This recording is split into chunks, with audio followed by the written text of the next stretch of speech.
I've had this for a bit now, and a few people ask me about it, so here is my take. This is not the kind of electric bike I would recommend to someone who wants something light, easy to carry upstairs, or simple to store in a small apartment. I see this more for someone who wants a heavy, stable ride, who cares about traction and comfort, and who wants enough power to handle hills without having to plan around them. I have used it for regular street rides, some rougher back roads, and a couple of short trail sections that are more dirt and loose rock than anything technical. The reason this bike is interesting is not just one thing. It is the combination of having two motors you can actually feel working, a battery that lets you ride for a long time without thinking about it, and a frame that feels more like a small motorbike than a typical bicycle. I do not mean that as a compliment or a complaint, it is just the vibe. When I roll it out, it looks bulky and it takes up space, and it also feels planted once I am on it. Up close, the build feels solid. The frame is thick, and when I grabbed the bars and rocked the bike side to side, it did not feel like it was flexing or rattling. The saddle is wide and soft, and that matters more than I expected. On longer rides, I noticed I was less sore than I usually get on narrow seats. The grips feel fine, the controls are where I expect them, and the display is easy to read even when the sun is out. I ride at dusk a lot, and the front light is bright enough that I can actually see what is ahead of me, not just be seen. The rear light is also noticeable when I brake, which is important because this bike can carry speed. The weight is the first real reality check. Picking it up is not happening for me unless I absolutely have to. Moving it around a garage is fine, but carrying it up steps is a struggle. If you live somewhere with stairs between you and the street, I would think hard about that. Another thing is that pedaling it with no assistance feels like dragging a heavy object. You can do it, but it is not the kind of bike that feels normal when the system is off. Setup was pretty straightforward. It is still a big heavy bike in a box, so the hardest part was honestly just getting it out and positioned without tipping it. Basic assembly was what I expected, getting the front wheel sorted, making sure the bars are aligned, checking the brakes, and adjusting the seat and handlebar height until it felt right.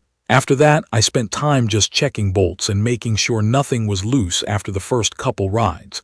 Because with a bike this heavy and this fast, I do not want surprises.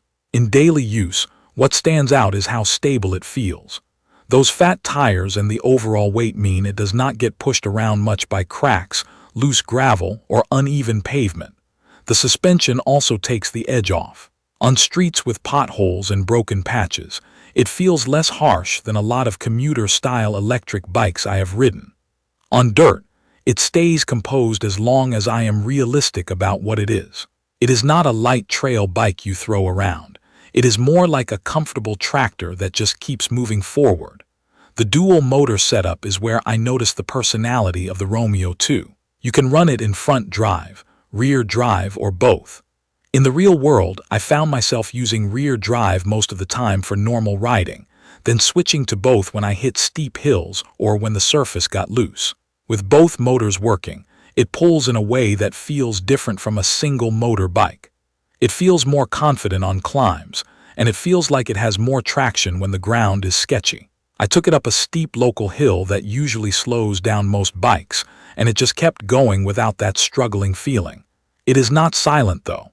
When you are using both motors, you hear it. It is a noticeable electric whir that stands out more than on quieter bikes. The throttle is useful in everyday situations, like getting rolling from a stop or crossing an intersection quickly. Pedal assist works well once it kicks in, but I did notice a delay sometimes. There were moments where I started pedaling, and it took a couple crank turns before I felt the push. On flat ground, it is not a big deal, but starting uphill or trying to merge into traffic, that pause can feel awkward. After a while, I adjusted how I start, either using the throttle for a second or just anticipating the delay. Speed is another thing you need to be honest about. This bike can move. I'm not going to pretend I rode at full speed everywhere, because I did not. What I will say is that it gets into higher speeds easily enough that the brakes and your own judgment matter a lot. The hydraulic brakes feel strong and consistent. I did a handful of hard stops from faster cruising speeds on an empty stretch of road, and they stayed predictable. With a bike this heavy, I would not want weak brakes, and I did not feel like I was fighting them. Still, I gave myself extra stopping distance in the wet, because heavy plus fast is just physics. Range is where this bike fits my kind of riding. I do longer rides and I do not like worrying about battery. With mixed riding, some throttle, some pedal assist, some hills, I was able to ride for a very long time before I felt like I needed to charge. I got well over 90 miles in real use before I bothered plugging it in, and I was not even trying to be careful. If I rode slower and used less throttle, I could stretch it further. If I rode hard with both motors pushing all the time, I could watch the battery drop faster. That is normal. The charger is relatively fast, and I like not having to wait all day to get a useful charge back. One feature I actually used is the mobile app connection. I do not care about apps just for the sake of having one, but I did like being able to look at ride data after the fact and check basic settings without squinting at the display. It is also handy if you want to track how far you rode on a route and compare battery use. I did not have any connection issues that made me want to throw my phone, but I also did not treat it like something I needed every ride. For me, it is a nice extra, not the main reason to buy the bike. In rain and dirty conditions, it has been fine. Fenders help more than people think, especially with fat tires that throw water everywhere. I rode through wet streets in some muddy patches and the bike did not complain. I wiped it down after, checked the drivetrain and kept going. Long-term reliability is something only time will answer, but nothing about it has felt fragile so far. There are a couple limitations I would not ignore. The weight is the big one, because it affects everything from storage to transport. If you need to lift your bike onto a car rack, you may need a rack built for heavy electric bikes and maybe a second person to help. The motor noise in dual mode is also real. Some riders will not care, but if you like quiet rides, you will notice it. I also felt the system get warm when I pushed it hard for a long climb while using a lot of throttle, and I could feel power soften a bit until it cooled down. It did not break or shut down on me.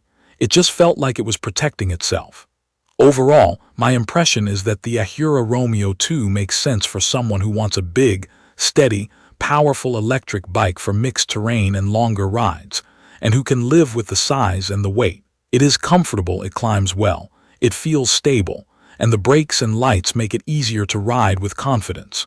It is not the bike I would pick for carrying up stairs, and it is not the bike I would pick if I wanted something quiet and subtle. If you have questions about anything I tested on it, or you want me to try a specific route or scenario, leave a comment.